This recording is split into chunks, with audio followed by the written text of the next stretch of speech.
South ఇండియాలోనే అతి తక్కువ ధరలకి రత్నాలనందించే ఏకైక సంస్థ 6JVR. నమస్తే, నేను Keshav. Welcome to Suman TV.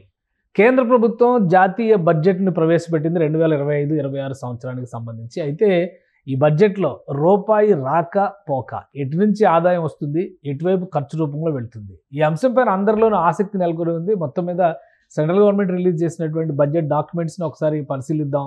ఏ లక్ష్యాలతో ఈ బడ్జెట్ను రూపొందించారో ఇందులో బొమ్మలతో సహా వివరించేటువంటి ప్రయత్నం కేంద్ర ఆర్థిక శాఖ చేసింది. ఒకసారి చూద్దాం. ఇది కేంద్ర ప్రభుత్వం రిలీజ్ చేసినటువంటి బడ్జెట్కి సంబంధించినటువంటి డాక్యుమెంట్. ఈ బడ్జెట్ ప్రజెంటేషన్లో భాగంగానే గురజాడ అప్పారావు తెలుగు జాతీయ కవి ఆయన రాసినటువంటి కవితని కోట్ చేశారు ఆర్థిక మంత్రి నిర్మలా సీతారామన్. అదే ఇక్కడ a country is not just its soil, a country is its people.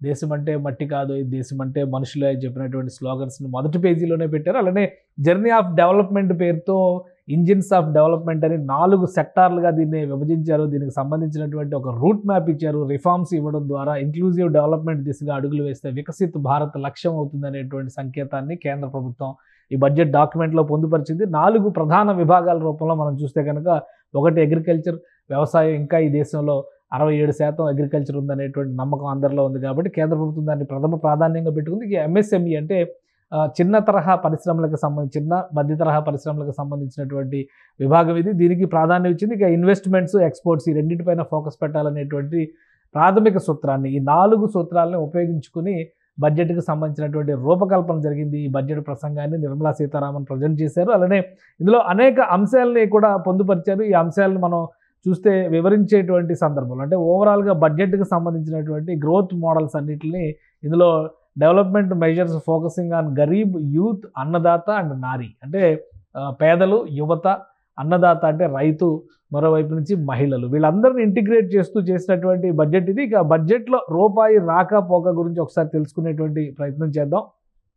So దేశ ఆదాయానికి సంబంధించినటువంటి నమూనా చిత్రం ఇది. మొత్తం చూస్తే మొత్తం ఆదాయంలో 24% హైయెస్ట్ షేర్ కనిపిస్తుంది బారోయింగ్స్ అండ్ అదర్ లైబిలిటీస్. అంటే అప్పులు, ఇతర రూపంలో సేకరిస్తున్నటువంటి రుణాలపైనే 24% ఆదాయం దేశంలో అత్యధికంగా వస్తున్నటువంటి పరిస్థితి ఉంది. ఇక దీని తర్వాత భాగంలో చూసినప్పుడు ఇన్కమ్ ట్యాక్స్కి సంబంధించి 22% వసూళ్లు జరుగుతున్నాయి దేశవ్యాప్తంగా పన్నుల రూపంలో. అంటే ఆదాయపు పన్ను రూపంలో వస్తున్నటువంటి మొత్తం 22% కనిపిస్తుంది. మొత్తం ఒక రూపాయి వస్తుందంటే అందులో 22 పైసలు ఈ ఆదాయ పన్ను శాఖ ద్వారానే, ఆదాయ పన్ను ద్వారానే సమకూరుతున్నటువంటి పరిస్థితి ఉంది. ఇంకా దేశంలో అత్యధికంగా చెబుతున్నటువంటి మాట జిఎస్టీ. జిఎస్టీ 3వ స్థానంలో నిలిచింది. మొత్తం జిఎస్టీ వసూళ్లు చూస్తే కనుక 18% వరకు దేశానికి సంబంధించినటువంటి ఆదాయంలో కనిపిస్తుంది. ఇది కాకుండా నెక్స్ట్ పొజిషన్లో కార్పొరేషన్ ట్యాక్స్ నిలుస్తుంది. అంటే కార్పొరేషన్ ట్యాక్స్లు కూడా 17% జిఎస్టీతో దాదాపుగా పోటీ పడుతున్నటువంటి పరిస్థితి. అది 3వ స్థానంలో ఉంటే ఇది 4వ స్థానంలో ఉంది. సో మనకు వస్తున్నటువంటి మొత్తం రూపాయిలో 17 పైసలు ఈ కార్పొరేషన్ ట్యాక్స్ ద్వారానే వస్తుంది. ఇక మిగతావన్నీ కూడా చిన్న చిత్తగా కనిపిస్తున్నాయి. ఎందుకంటే నాన్ ట్యాక్స్ రిసీట్స్ 9% కనిపిస్తున్నాయి. అలానే ఇక్కడ చూస్తే excise duties, union excise duties 5% కనిపిస్తున్నాయి. ఇంకా కస్టమ్స్ డ్యూటీస్ 4% కనిపిస్తున్నాయి. నాన్ డెట్ క్యాపిటల్ రిసీట్స్ 1% కనిపిస్తుంది. సో మొత్తం కలిపి 100% ఒక 1 రూపీ ఆదాయం కనిపిస్తున్నటువంటి పరిస్థితి ఉంది. ఇందులో మేజర్ షేర్ ఏ రూపంలో కేంద్ర ప్రభుత్వం ఖర్చు పెడుతుంది, దాన్ని కూడా ఒకసారి విశ్లేషించే ప్రయత్నం చేద్దాం. ఈ బడ్జెట్లో వివరించారు రూపాయిని ఏ విధంగా ఖర్చు పెడుతుంది కేంద్ర ప్రభుత్వం అనే దానికి నమూనా చిత్రం ఇది. మొత్తం 1 రూపాయి ఆదాయం వస్తే ఆ రూపాయిలో వెళుతున్నటువంటి ఖర్చు వాటాలో అధిక శాతం ఇక్కడ మనకు కనిపిస్తుంది రాష్ట్రాలకు ఇస్తున్నటువంటి పన్నుల వాటా. ఇది స్టేట్ షేర్ కింద 22% వాటాని ఇవ్వాల్సిన పరిస్థితి ఉంది. ఇది నంబర్ 1 పొజిషన్లో కనిపిస్తుంది. స్టేట్ ట్యాక్సెస్ అండ్ డ్యూటీస్ ఈ షేర్ ఏవైతే ఉందో, ఆ షేర్ అంటే జిఎస్టీల నుంచి వసూళ్ళైనటువంటి షేర్ వచ్చిన వాటిలో 22% రాష్ట్రాలకి వెళ్ళిపోతున్నటువంటి పరిస్థితి ఉంది. ఇక 2వ స్థానంలో చూస్తే ఇంట్రెస్ట్ పేమెంట్స్. ఇది చాలా ఇంట్రెస్టింగ్ అంశం. ఎందుకంటే రూపాయి రాకలో మొదటి స్థానంలో ఉంది ఇంట్రెస్ట్ పేమెంట్. అలానే ఖర్చులో 2వ స్థానంలో ఉంది. అప్పులకు సంబంధించి నంబర్ 1 పొజిషన్లో ఉంటే ఆ అప్పులకు కట్టే వడ్డీలు ఇక్కడ 2వ పొజిషన్లో కనిపిస్తున్నాయి. దేశానికి వస్తున్నటువంటి ఆదాయంలో 2వ స్థానంలో ఉంది. అంటే 20%, 20 పైసలు రూపాయి వస్తే 20 పైసలు అందులో ఈ వడ్డీలకు చెల్లింపుల రూపంలోనే ఖర్చు అవుతున్న పరిస్థితి ఉంది. ఇక 16% చూస్తే కనుక ఇక్కడ సెంట్రల్ సెక్టార్ స్కీమ్స్, అంటే సెంట్రల్ గవర్నమెంట్ ఇచ్చేటువంటి స్కీమ్స్ ఉంటాయి. Excluding capital అవుట్లే on defence and subsidy, అంటే సబ్సిడీల్ని, క్యాపిటల్ అవుట్లేకి సంబంధించి డిఫెన్స్కి సంబంధించినటువంటి ఖర్చుల్ని మినహాయించి 16% కనిపిస్తుంది. ఇది అత్యధిక శాతం సెంట్రల్ గవర్నమెంట్కి సంబంధించినటువంటి ఖర్చు కింద మనం చూడాలి. ఆ తర్వాతి స్థానాల్లో చూస్తే కనుక డిఫెన్స్ పైన 8% ఖర్చు పెడుతున్నారు.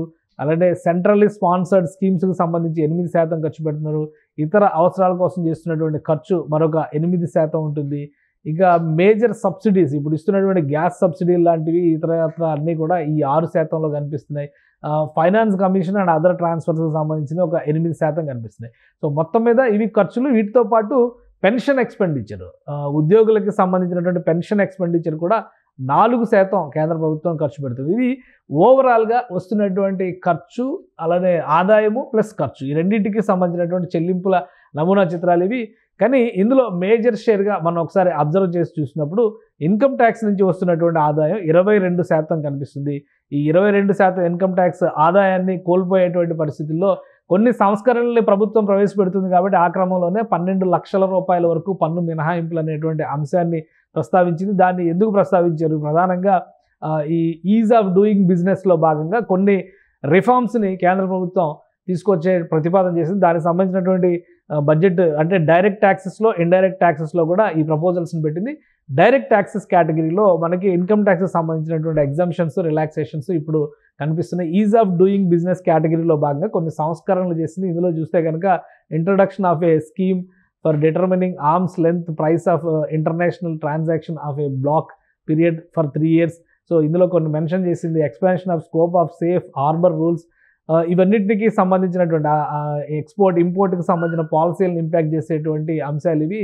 వాటిలో భాగంగానే ఈ బర్డెన్స్ తగ్గించేటువంటి క్రమంలో ఎంప్లాయ్మెంట్ అండ్ ఇన్వెస్ట్మెంట్కి సంబంధించి కొన్ని రిలాక్సేషన్స్ ఇచ్చింది. ఈ పాయింట్స్ అన్నింటినీ మనం దృష్టిలో పెట్టుకొని చూస్తే ఇక్కడ ఇన్కమ్ ట్యాక్స్కి సంబంధించినటువంటి మినహాయింపులు కూడా 4 లక్షల రూపాయల లోపు ఉంటే కనుక 0% ట్యాక్స్, 5% అలానే 4 నుంచి 8 లక్షలు ఉంటే 5% ట్యాక్స్, 10% ట్యాక్స్, ఇట్లా ఒక కేటగిరీని చేసుకుంటూ వచ్చింది. ఈ కేటగిరీస్ ప్రకారం చూస్తే కనుక 12 లక్షల వరకు 0 ట్యాక్స్తో గడపడానికి అవకాశం ఉంది. 12 లక్షల పైనుంచి వెళితే కనుక ఇప్పుడు ఉన్నటువంటి ఈక్వేషన్స్ ప్రకారం రేట్లు అంటే ఇంట్రెస్ట్ దీనిపైన వేసేటువంటి పన్ను శాతాలు నిర్ధారించింది.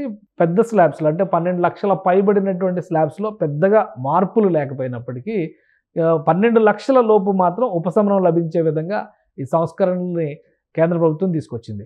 ప్రధానంగా ఇక్కడ ఒక అంశాన్ని గమనించాల్సింది ఏంటంటే ఆదాయం విషయంలో 22% చూపిస్తున్నటువంటి ఇన్కమ్ ట్యాక్స్కి సంబంధించి 12 లక్షల రూపాయలకి మినహాయింపులు ఇస్తే దాదాపు 1,00,000 కోట్ల పైగా భారం కేంద్ర ఖజానా పైన పడుతుందని చెప్పని ఆర్థిక శాఖ విశ్లేషిస్తుంది. సో ఇప్పుడు ఉన్నటువంటి పరిస్థితుల్లో మారుతున్నటువంటి ఆర్థిక ముఖ చిత్రాన్ని దృష్టిలో పెట్టుకొని ఈ సంస్కరణల పర్వానికి శ్రీకారం చుట్టింది కేంద్ర ప్రభుత్వం. ఇక ఆదాయ పన్నుకి సంబంధించినటువంటి ప్రత్యేక చట్టాన్ని, న్యూ ఇన్కమ్ ట్యాక్స్ యాక్ట్ని చేసేటువంటి ప్రయత్నం కూడా కేంద్ర ప్రభుత్వం చేస్తుంది. కాబట్టి ఒక వారం రోజుల్లోనే దీనికి సంబంధించినటువంటి బిల్లుని పార్లమెంట్లో ప్రవేశపెట్టబోతోంది. ఆ పార్లమెంట్లో ప్రవేశపెట్టేటువంటి బిల్లులో మరింత వివరణాత్మకంగా ఇన్కమ్ ట్యాక్స్కి సంబంధించినటువంటి సంస్కరణల పైన కేంద్ర ప్రభుత్వం తన ఎజెండాని అనౌన్స్ చేసేటువంటి అవకాశం ఉంది. సుమన్ టీవీలో మీ పర్సనల్ అండ్ బిజినెస్ ప్రమోషన్స్ కోసం కింది నెంబర్కి కాంటాక్ట్ చేయండి.